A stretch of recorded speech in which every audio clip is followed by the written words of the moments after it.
Imaginez un divorce si scandaleux, si explosif et si totalement dévastateur qu'il deviendrait le plus infâme de l'histoire d'Hollywood. Nous parlons de l'union catastrophique entre l'actrice Rita Hayworth et le réalisateur Orson Welles, un mariage qui s'est terminé dans un tourbillon d'accusations, y compris de violences domestiques, d'infidélité et même de rituels sataniques. Mais le divorce désastreux de Hayworth et Welles n'était que la partie émergée de l'iceberg. L'âge d'or d'Hollywood était parsemé de divorces désordonnés, dramatiques et souvent choquants, qui laissaient les fans abasourdis et les réputations en ruine. Dans cette vidéo, nous examinerons de plus près les pires divorces du vieux Hollywood, des plus salaces aux plus scandaleux, et explorerons les secrets, mensonges et chagrins qui se cachent derrière le glamour de Tinseltown. Humphrey Bogart et Mayo Metto. Derrière la façade glamour du vieux Hollywood, la relation entre Humphrey Bogart et Mayo Metto était un cauchemar tumultueux. Leur amour passionné était constamment éclipsé par des disputes explosives et des récriminations vicieuses. Bogart était captivé par l'esprit vif de Metto, mais leur rire était souvent interrompu par le bruit de verres brisés et de cris. La presse les a surnommés sinistrement les Bogart batailleurs, un surnom qui s'est révélé étrangement prophétique. Leur amour était une force destructrice qui les a tous deux consumés. Le tempérament infâme de Bogart devenait souvent violent, tandis que Metto ripostait avec férocité. Leur maison, Sluggy Hollow, était une zone de guerre, avec le son de leurs disputes résonnant dans les couloirs. La violence s'est intensifiée à des extrêmes choquants. Metto a poignardé Bogart à l'épaule, le laissant saignant et abattu. Une autre fois, ils se sont attaqués violemment alors qu'ils étaient ivres de whisky. Gloria Stewart, horrifiée, se souvenait d'un dîner où Metto avait brandi une arme, menaçant de tirer sur Bogart dans un accès de colère. Leur relation était une bombe à retardement, marquée par un amour intense, une passion ardente et des démons personnels. Le public apercevait leur tourmente, Metto arborant souvent des bleus et Bogart soignant ses propres blessures. Le cycle toxique de rupture et de réconciliation du couple a continué sans relâche. Cependant, tout a changé lorsque Bogart a rencontré Lauren Bacall sur un plateau de tournage en 1944. Le charme juvénile et la beauté de Bacall captivèrent Bogart et il tomba profondément sous son charme. Metto fut dévastée lorsqu'elle découvrit la liaison. Son monde s'effondra à cause de la trahison de Bogart. Elle regardait avec douleur la relation de Bogart et Bacall s'épanouir, son propre mariage tombant en poussière. Dans une tentative désespérée de sauver leur relation, Bogart et Metto se sont brièvement réunis en 1944. Cependant, les dégâts étaient irréparables. Le cœur de Bogart appartenait désormais à Bacall et il ne pouvait résister à ses charmes. La fin inévitable arriva en décembre 1944, lorsque Metto annonça que Bogart l'avait quitté pour « bien ». La relation toxique entre Humphrey Bogart et Mayo Metto a finalement atteint sa conclusion tragique. Bogart a divorcé de Metto en 1945 et a épousé Bacall la même année, laissant derrière lui les ténèbres de son passé. Cependant, les cicatrices de sa relation tumultueuse avec Metto resteraient à jamais. Charlie Chaplin et Lita Grey. En 1924, le mondialement célèbre Charlie Chaplin était au sommet de sa carrière, un génie comique adoré par les spectateurs du monde entier. Cependant, en coulisses, sa vie privée était une tempête prête à éclater. Entrait Lita Grey, une actrice de 16 ans choisie pour son film « La ruée vers l'or ». Chaplin, alors âgé de 35 ans, s'est engagé dans une relation amoureuse avec elle. Une relation déjà remplie de controverses en raison de leur écart d'âge significatif. La situation s'est aggravée lorsque Lita est tombée enceinte. Une position scandaleuse à une époque où le code moral d'Hollywood était strictement contrôlé. Pour éviter la ruine de son image et d'éventuelles répercussions juridiques, Chaplin l'a épousée à contre-cœur lors d'une cérémonie secrète au Mexique. Ce qui a suivi fut un mariage qui ne peut être décrit que comme un désastre dès le début. La nature contrôlante de Chaplin est rapidement apparue. Il dictait chaque aspect de la vie de Lita, de son apparence à ses interactions, tout en continuant son comportement notoire de séducteur. Lita, à peine adolescente plongée dans un monde de surveillance intense, se sentait piégée et dépassée. Le mariage, qui a duré seulement 3 ans, a été marqué par des disputes amères, de la manipulation émotionnelle et des accusations d'infidélité de part et d'autre. Côté. En 1927, Lita en avait assez. Elle a demandé le divorce, et ce qui s'est déroulé est devenu l'une des séparations les plus laides et les plus salaces de l'histoire d'Hollywood. Les procédures judiciaires ont révélé chaque détail sordide de leur mariage. Lita a accusé Chaplin d'extrême sœur. cruauté, affirmant qu'il avait un tempérament qui la terrifiait. Elle a allégué qu'il la faisait se sentir comme une prisonnière chez elle, isolée et contrôlée. Chaplin n'en est pas sorti indemne. L'équipe juridique de Lita l'a dépeint comme un homme égoïste et manipulateur qui accordait plus d'importance à son image qu'à sa famille. À une époque où les scandales pouvaient détruire des carrières, cela était dévastateur pour sa réputation. Les documents judiciaires, qui comprenaient des détails explicites de leur dispute conjugale, étaient si choquants qu'un juge ordonna qu'ils soient scellés pour protéger la décence publique. Le règlement de divorce était tout aussi stupéfiant. Lita a reçu 600 000 $, une somme faramineuse à l'époque, en faisant l'un des plus gros paiements de l'histoire. Les journaux l'ont surnommé le divorce du siècle, et le public ne se lassait pas du scandale, dévorant avidement chaque gros titre. Bien que Chaplin se soit redressé professionnellement, sa vie personnelle est restée à jamais liée à ce chapitre infâme. L'histoire de Lita offrait un aperçu du côté sombre de son génie. Une histoire de pouvoir, de déséquilibre et de confiance trahie. Des décennies plus tard, le divorce reste l'un des scandales les plus discutés d'Hollywood, rappelant que même des légendes comme Chaplin ne pouvaient échapper au prix de la célébrité.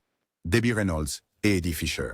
Eddie Fisher n'a pas eu qu'un seul divorce désastreux, mais deux. Le premier était avec Debbie Reynolds et le second avec Elizabeth Taylor.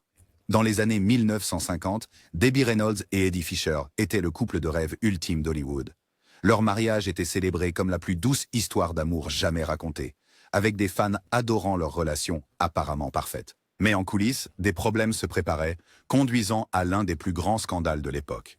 Le point tournant est survenu en 1958 avec la mort tragique du troisième mari d'Elizabeth Taylor, le producteur Mike Todd. Fisher, un ami proche de Todd et Taylor, est intervenu pour réconforter la veuve en deuil. Ce qui a commencé comme un geste de soutien s'est rapidement transformé en une liaison qui a choqué le monde. Reynolds, qui avait été une amie proche de Taylor, se retrouva soudainement au milieu d'un triangle amoureux très médiatisé. Des rumeurs circulaient dans la presse et la trahison de Fisher devint rapidement un spectacle national. Debbie Reynolds, le chouchou de l'Amérique, est devenue le symbole du chagrin d'amour, tandis qu'Elizabeth Taylor était étiquetée comme une séductrice. Fisher, autrefois un crooner adoré, a été critiqué pour avoir abandonné sa femme et ses deux jeunes enfants pour Taylor. Après une année à essayer de maintenir sa famille unie, Reynolds a demandé le divorce en 1959. Le scandale n'a pas nui à sa carrière. En fait, il a accru sa popularité, s'est caché de films doublants pour atteindre 250 000 $ par film. Eddie Fisher, en revanche, vit sa popularité commencer à décliner. Autrefois une vedette de la télévision, il se produisait bientôt dans des clubs et prenait des rôles plus petits, sa réputation ternie. Elizabeth Taylor et Eddie Fisher. Peu de temps après avoir divorcé de Reynolds, Eddie Fisher s'est précipité dans le mariage avec Elizabeth Taylor en 1959. Leur relation, née du scandale et du chagrin, a captivé le public. Cependant, le mariage a rapidement montré des fissures, prouvant que la passion seule ne pouvait pas soutenir une union. La personnalité fougueuse de Taylor se heurtait au tempérament plus discret de Fisher. Tandis que Taylor faisait la une des journaux et signait des contrats de films à plusieurs millions de dollars, Fisher peinait à retrouver sa place après le scandale. L'opinion publique n'a jamais apprécié leur relation, beaucoup la voyant comme vouée à l'échec dès le début. Le point de rupture est survenu en 1964 lorsque Taylor, désormais sur le tournage de Cléopâtre, a rencontré son co-vedette, Richard Burton. Leur alchimie indéniable déclencha une histoire d'amour qui éclipsa tout scandale précédent. La presse l'appela la love affair du siècle, laissant Fisher humilié et mis à l'écart. Taylor divorça de Fisher pour épouser Burton, mettant fin à leur mariage de 5 ans. Une fois de plus, Eddie Fisher se retrouva au cœur d'une séparation publique tumultueuse, sa carrière subissant encore un coup. Pendant ce temps, Taylor a consolidé son héritage en tant que l'une des stars les plus magnétiques mais tumultueuses d'Hollywood. Des années plus tard, Debbie Reynolds et Elizabeth Taylor ont réparé leur amitié, riant même de leur drame passé. Mais les deux divorces d'Eddie Fisher restent un rappel de la manière dont les scandales hollywoodiens peuvent façonner et briser des vies. Joan Crawford et Frank O'Tone. Le mariage de Joan Crawford et Frank O'Tone semblait être un mariage de rêve à Hollywood. Une actrice glamour au sommet de sa carrière et un acteur séduisant avec un talent théâtral, sophistication. Mais derrière la façade scintillante se cachait une relation remplie d'amertume, de contrôle et de trahison, culminant en l'un des divorces les plus laids du vieux Hollywood. Crawford et Tone se sont mariés en 1935 après s'être rencontrés sur le tournage de Dangerous. Joan, toujours l'étoile, tomba sous le charme et l'intellect de Franchot, tandis qu'il était captivé par sa beauté magnétique et son ambition. Mais leur union était vouée à l'échec dès le début. Crawford était déjà une force reconnue, alors que la carrière de Tone était encore en pleine floraison. Malgré son talent, il se trouvait souvent éclipsé par la célébrité de sa femme, un fait qui rongeait sa fierté. Alors que la carrière de Crawford s'envolait, des rumeurs d'infidélité ont commencé à circuler. Joanne était connue pour sa personnalité fougueuse et son goût pour l'attention, ce qui aurait inclus des aventures avec des costards et des personnalités influentes de l'industrie. Franchot, quant à lui, se sentait de plus en plus émasculé. Un homme dans l'ombre d'un titan d'Hollywood. Le mariage s'est rapidement dégradé. Les amis du couple murmuraient à propos de disputes de plus en plus fréquentes derrière des portes closes. Tone serait devenu physiquement violent, exprimant sa frustration sur Joanne lors de crises d'ébriété. Rage. Mais Crawford n'était pas du genre à rester silencieuse. Elle répliquait avec des remarques acerbes, lui rappelant sa plus grande notoriété et influence, ce qui ne faisait qu'attiser son ressentiment. Tone affirma plus tard qu'elle le traitait comme un accessoire dans sa carrière, un mari trophée censé élever son statut social plutôt qu'un partenaire égal. Joanne, qui était notoirement méticuleuse quant à son image, ne pouvait pas supporter que les fissures de leur relation deviennent publiques. En 1939, le mariage s'était détérioré au-delà de toute réparation. Leur divorce fut très médiatisé, avec des gros titres remplis d'accusations d'infidélité, de cruauté et de lutte de pouvoir. Bien que ni l'un ni l'autre n'aient exposé tous leurs différends publiquement, les initiés d'Hollywood savaient que la vérité était bien plus laide que ce qui était écrit dans les journaux. La rupture a eu un impact durable sur les deux stars. Crawford a continué à construire sa carrière légendaire, mais sa vie personnelle est restée une série de turbulences. Relations. Tone, bien que respecté en tant qu'acteur, n'a jamais vraiment échappé à l'ombre de son mariage tumultueux avec l'une des femmes les plus redoutables d'Hollywood. Leur séparation n'était pas juste un divorce. C'était une bataille d'ego, de passion et d'ambition, jouée sous le regard impitoyable des projecteurs dorés de Hollywood. Mary Pickford et Douglas Fairbanks. Dans les années 1920, Mary Pickford et Douglas Fairbanks étaient deux couples de pouvoir ultime d'Hollywood. Leur histoire d'amour, un conte de fées, qui captivait un public adorateur. Tous deux étaient déjà des icônes du cinéma. Pickford, chéri de l'Amérique, et Fairbanks, le fringant héros des aventures de cap et d'épée. Leur union semblait inévitable, mais le chemin vers leur mariage était loin d'être idyllique. Lorsque Pickford et Fairbanks se sont rencontrés, ils étaient tous deux mariés à d'autres personnes. Le premier mariage de Pickford, avec l'acteur Owen Moore, avait été tumultueux, marqué par sa jalousie face à sa célébrité grandissante. Fairbanks, quant à lui, était marié à la mondaine Annabeth Sully. Leur attirance mutuelle était indéniable, et malgré le conservatisme moral de l'époque, ils se sont lancés dans une aventure. Après avoir divorcé de leurs conjoints respectifs, ils se sont mariés en 1920, déclenchant une frénésie médiatique. Les jeunes mariés se sont installés à Pickfair, leur somptueux domaine de Beverly Hills, qui est devenu un haut lieu pour l'élite d'Hollywood. Ensemble, ils incarnaient le summum du glamour, et leurs apparitions sur les tapis rouges et lors d'événements internationaux ont solidifié leur statut de royauté dans l'industrie cinématographique en plein essor. Avec Charlie Chaplin, ils ont cofondé United Artists, une initiative révolutionnaire qui a donné aux acteurs un contrôle sans précédent sur leurs films. Cependant, en coulisses, des fissures ont commencé à apparaître dans leur mariage apparemment parfait. Fairbanks luttait contre les contraintes de son image héroïque et Pickford, perfectionniste, entrait souvent en conflit avec sa personnalité libre d'esprit. À mesure que leurs carrières évoluaient, les tensions augmentaient. La transition de Pickford des rôles d'ingénu à des personnages plus mûrs aliénait certains fans, tandis que Fairbanks voyait sa popularité diminuer à mesure que les films parlants prenaient la place de l'ère du muet. Fairbanks trouvait du réconfort en compagnie d'autres femmes, ce qui entraînait des rumeurs d'infidélité que Pickford ne pouvait ignorer. Pickford, elle aussi, aurait rapproché d'autres hommes, bien qu'elle soit restée farouchement protectrice de son image publique. Leur relation autrefois florissante s'est désintégrée sous le poids des attentes non satisfaites et personnelles. Griffe.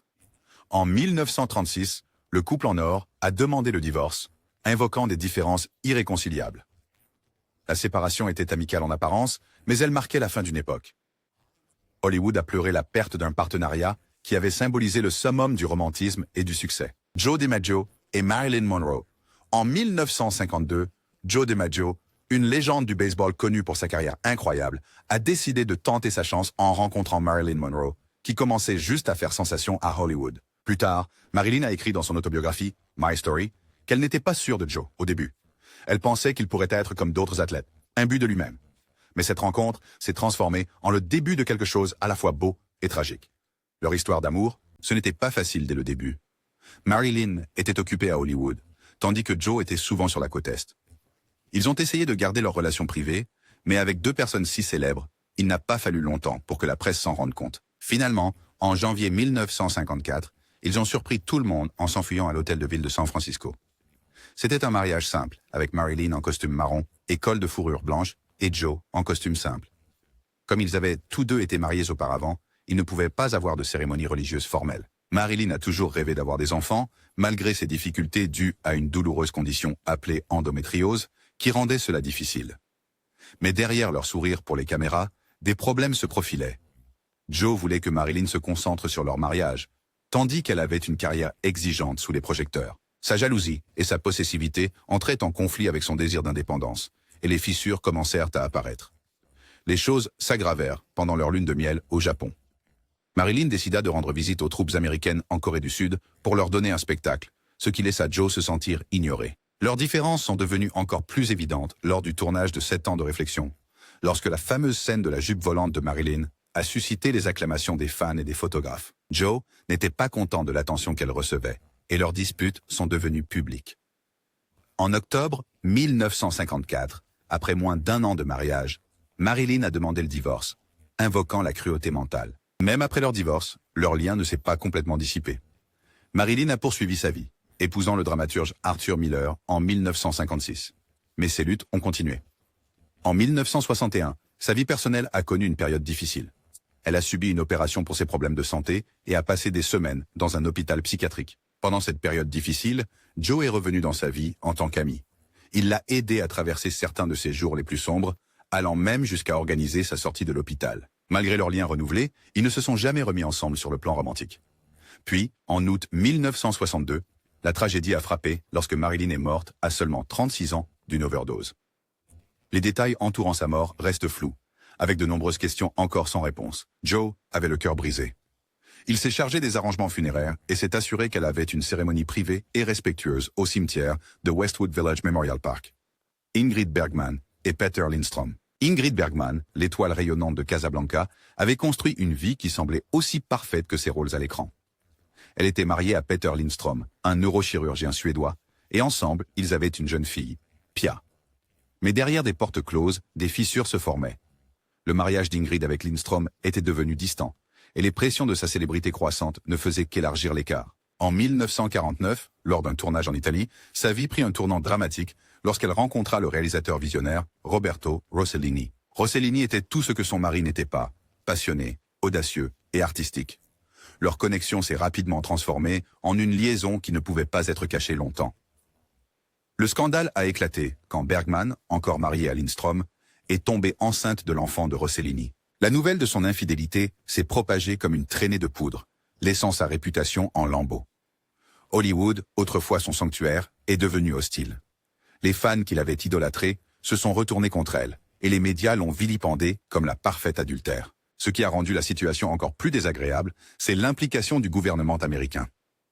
La liaison de Bergman a été dénoncée au Sénat par Edwin C. Johnson, un sénateur du Colorado, qui l'a qualifiée de puissante influence maléfique. Cette humiliation publique était sans précédent et reflétait la rigueur morale de l'époque. Bergman, dont les rôles incarnaient souvent l'innocence et la grâce, est devenu une paria aux yeux du public américain. Son divorce avec Lindstrom en 1950 fut tout aussi contentieux. Les tribunaux se sont battus pour la garde de leur fille, Pia.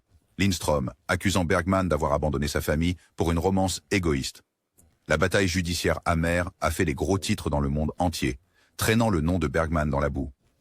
Lindstrom se présenta comme le mari trompé, tandis que Bergman devenait l'emblème du scandale. Alors que sa carrière à Hollywood s'effondrait, Bergman chercha refuge en Europe, où elle épousa Rossellini et donna naissance à 3 enfants, dont des jumeaux. Mais le mal était fait. Pendant des années, elle fut effectivement exilée d'Hollywood. Sa étoile, autrefois brillante, ternie par la controverse. Ce n'est qu'en 1956, lorsqu'elle a remporté un Oscar pour Anastasia, qu'elle a commencé à reconstruire sa carrière. Bien que Bergman ait finalement retrouvé sa place à Hollywood, l'affaire et ses conséquences ont laissé des cicatrices. Ce n'était pas seulement la fin de son mariage avec Lindstrom. C'était une crucifixion publique qui a exposé le côté sombre et jugeant de la célébrité. Pour tout son génie d'actrice, Bergman a payé un prix élevé pour avoir suivi son cœur. Joan Crawford et Douglas Fairbanks Jr. En 1929, le mariage de Joan Crawford et Douglas Fairbanks Jr. était une union très médiatisée qui captivait l'imagination du public américain.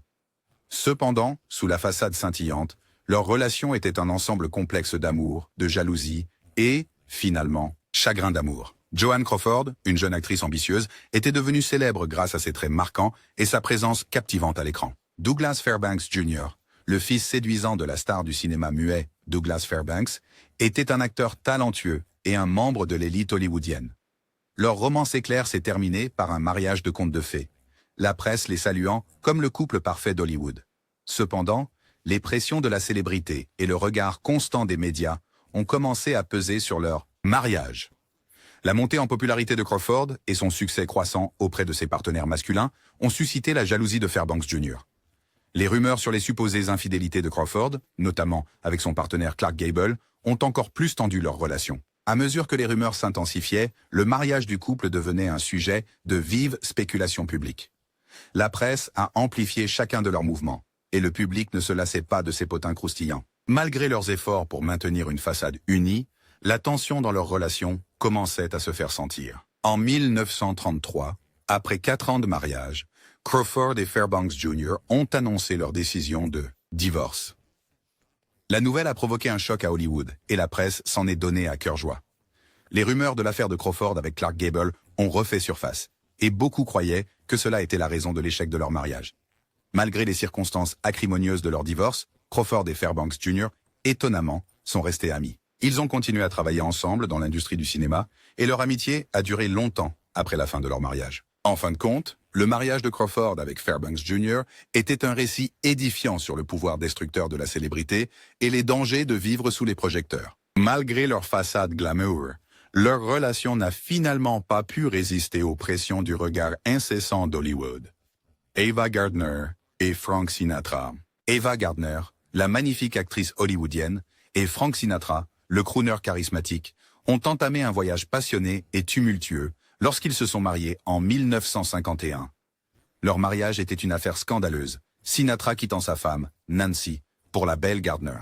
Les premiers jours de leur relation étaient marqués par une romance intense et une grande excitation. Gardner, avec sa voix sensuelle et son apparence saisissante, avait captivé Sinatra, et il en était amoureux. Cependant, leur amour n'était pas sans défi. Le divorce de Sinatra avec Nancy était encore récent, et les colonnes de potins étaient remplies d'histoires de sa nouvelle romance avec Gardner. Au fur et à mesure que leur mariage avançait, les fissures ont commencé à apparaître. La possessivité et la jalousie de Sinatra menaient souvent à des disputes explosives, le tempérament fougueux de Gardner égalant le sien. Leur querelle était légendaire, les voisins rapportant des cris, du verre brisé et même des altercations physiques. L'infidélité a également joué un rôle important dans leur mariage tumultueux. Les nombreuses liaisons de Sinatra avec d'autres femmes, y compris des actrices et des danseuses, étaient bien documentées dans la presse. Gardner aussi a été accusé d'avoir des liaisons avec d'autres hommes, y compris des acteurs et des musiciens. Leurs éclats publics et disputes constantes ont fait de leur mariage un pilier des colonnes de potins. La presse se délectait de leur drame, et le public n'en avait jamais assez des détails croustillants. Malgré tous leurs efforts pour garder leurs problèmes privés, leur mariage était une affaire très publique. En 1957, après 6 ans de tourmente, Gardner et Sinatra décidèrent de se séparer. Leur divorce fut une affaire publique désordonnée, avec les deux parties échangeant insultes et accusations dans la presse. La goutte d'eau qui fit déborder le vase fut la fausse couche de Gardner, qu'elle attribua aux abus physiques de Sinatra. Sinatra, quant à lui, accusa Gardner d'infidélité et de négliger ses devoirs de femme. Les disputes s'intensifièrent et finalement, ils décidèrent de se séparer. Leur divorce fut prononcé en 1957, Gardner invoquant la cruauté mentale comme motif de séparation. Sinatra, en revanche, affirmait que Gardner était froide et insensible dans leur mariage. Malgré leur relation tumultueuse, Gardner et Sinatra sont restés amis jusqu'à sa mort en 1998. Gardner est décédé en 1990, mais leur légendaire histoire d'amour continue de fasciner les fans à ce jour. Audrey Hepburn et Mel Ferrer. Dans le monde éclatant du Hollywood des années 1950, une rencontre fortuite entre Audrey Hepburn et Mel Ferrer a déclenché une romance tourbillonnante qui allait captiver le cœur des fans du monde entier. Mais derrière la façade glamour, leur mariage était un enchevêtrement complexe d'amour, de perte et de tromperie. C'était en 1953, et Hepburn, âgé de 24 ans, avait accédé à la célébrité grâce à son rôle emblématique dans Vacances romaines. Ferrer, acteur et réalisateur de 12 ans son aîné, était 2 fois divorcé et père de 4 enfants. Leur rencontre lors d'une fête célébrant la première britannique de Vacances romaines marqua le début d'une histoire d'amour passionnée et dévorante. Alors que leur romance s'épanouissait à Broadway en 1954, l'amour entre Hepburn et Ferrer semblait irrésistible. Ils ont joué ensemble dans Ondine, leur alchimie sur scène et en dehors indéniable. Le 25 septembre 1954, ils ont échangé leurs vœux lors d'une cérémonie privée en Suisse, protégeant leur union des regards indiscrets du public. Mais leur bonheur fut de courte durée. Le désir de maternité de Hepburn se heurta à une série de fausses couches déchirantes, chacune étant un coup dévastateur pour leur mariage. En 1955, elle subit sa première fausse couche, suivie d'une autre en 1959, après une chute tragique de cheval durant le tournage de The Unforgiven. 2 autres fausses couches en 1965 et 1967 ont laissé la vie personnelle de Hepburn comme une tapisserie de chagrin. Au milieu de la tristesse, il y eut des moments de joie. En 1960, Hepburn donna naissance à leur fils bien-aimé, Sean Hepburn Ferrer. Mais même cette bénédiction ne put sauver leur mariage troublé. La jalousie et le comportement dominateur de Ferrer avaient longtemps été une source de tension, avec la mère d'Hepburn le qualifiant de délinquant à face de grenouille avec des jambes grêles. Au fil des années, le mariage de Hepburn et Ferrer devint de plus en plus tendu. Les 2 parties s'engagèrent dans des liaisons extra-conjugales, avec la romance secrète de Hepburn avec William Holden, son partenaire de Sabrina, et les nombreuses infidélités de Ferrer, érodant davantage les fondations de leur relation. À la fin des années 1960, Hepburn réalisa que ses 14 ans de romance avec Ferrer avaient finalement atteint leur point de rupture. Le conte de fées était terminé, et la réalité de leur mariage troublé ne pouvait plus être ignorée. En novembre 1968, ils ont annoncé leur divorce, marquant la fin d'une époque pour le couple en or d'Hollywood. Alors qu'Hepburn émergeait des cendres de son mariage raté, elle allait retrouver l'amour, mais les cicatrices de sa relation tumultueuse avec Ferrer resteraient à jamais gravées dans sa mémoire. Rita Hayworth et Orson Welles. Le mariage de Rita Hayworth et Orson Welles a commencé en 1943. C'était l'union de 2 individus talentueux et charismatiques qui semblaient destinés au bonheur ensemble. Cependant, sous la façade éblouissante, leur relation était un enchevêtrement complexe d'amour, d'ambition et finalement, chagrin. Hayworth, la magnifique actrice et danseuse, était devenue célèbre grâce à ses performances captivantes dans des films comme Covergirl et Gilda. Welles, l'acteur et réalisateur brillant, s'était fait un nom grâce à son film révolutionnaire, Citizen Kane. Ensemble, ils étaient l'incarnation de la royauté hollywoodienne, leur mariage étant salué comme l'une des unions les plus glamour de Tinseltown. Cependant, leur relation n'était pas sans défi. L'attention intense de Welles sur son travail laissait souvent Hayworth se sentir négligé et peu apprécié. Son désir d'attention et d'affection entrait en conflit avec la nature absorbée de Welles, créant des tensions dans leur mariage. De plus, leurs modes de vie et personnalités différents ont commencé à peser sur leur relation. Hayworth, une personne vive et pleine de vie, se sentait étouffé par la nature plus sérieuse et introspective de Welles. Les fissures dans leur mariage commencèrent à apparaître en 1946, lorsque Hayworth découvrit l'infidélité de Welles. La trahison fut profonde, et la confiance de Hayworth en Welles fut irréparablement endommagée. Malgré les efforts pour sauver leur relation, le mal était fait. En 1947, Hayworth a demandé le divorce, invoquant le manque d'attention de Welles et leur mode de vie incompatible comme raison de la séparation. Les procédures de divorce ont fait sensation dans les médias, la presse dévorant chaque détail du mariage troublé du couple. Le public a été choqué et attristé par la disparition de l'un des couples les plus aimés de Hollywood. Couple. À mesure que la nouvelle de leur divorce se répandait, les fans et amis pleuraient la perte d'une union qui avait autrefois semblé si pleine de promesses et de passion. À la fin, le mariage de Hayworth et Welles était un rappel tragique que même les relations les plus glamour et apparemment parfaites peuvent être imparfaites et fragiles. Malgré leur amour l'un pour l'autre, ils n'ont pas pu surmonter leurs différences et faire fonctionner leur mariage. Mais ce n'était pas la seule fois où Rita ne pouvait pas gérer sa relation. Elle a eu un autre divorce qui est considéré comme le divorce le plus laid d'Hollywood. Rita Hayworth et le prince Ali Khan. La romance du couple a commencé en 1948, lorsque Hayworth, fraîchement divorcé d'Orson Welles, a rencontré Ali Khan à Cannes. Ali, le fils de l'Aga Khan III, était célèbre pour sa richesse, son charme et sa réputation en tant que séducteur. Malgré les avertissements de ses amis, Rita était captivée par son attention et la promesse d'une vie de conte de fées. Les deux se sont mariés en 1949, Hayworth abandonnant sa carrière cinématographique pour embrasser le monde de l'aristocratie européenne. Dès le début, leur mariage fut semé de défis. Le mode de vie extravagant d'Ali Khan et ses infidélités supposées entraient en conflit avec le désir de stabilité et de vie de famille de Rita. La naissance de leur fille, Yasmine, en 1949, apporta une brève joie, mais cela ne suffit pas à guérir leur croissance, fissure. La réputation d'Ali, en tant que coureur de jupons, n'a fait qu'alimenter les insécurités de Rita, alors qu'elle peinait à s'adapter aux attentes rigides de la vie royale. En 1951, les fissures dans leur mariage étaient devenues de notoriété publique. Rita était de plus en plus malheureuse, se sentant isolée et trahie. Elle accusait Ali d'infidélité et de négligence, tandis qu'il la décrivait comme émotionnellement instable, inapte aux pressions de leur monde social.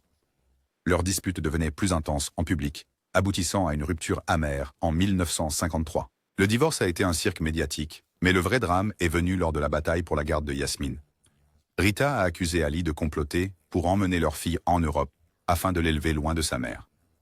La bataille légale a été vicieuse, les deux parties présentant des accusations et des griefs devant le tribunal. Finalement, Hayworth obtint la garde, mais l'épreuve la laissa secouée et épuisée. Hayworth retourna à Hollywood, tentant de reconstruire sa carrière, mais les cicatrices de son mariage tumultueux subsistaient. Le divorce marqua la fin de son rêve de vie royale et solidifia son image de figure tragique, une déesse de l'écran dont la vie personnelle fut marquée par le chagrin et la trahison.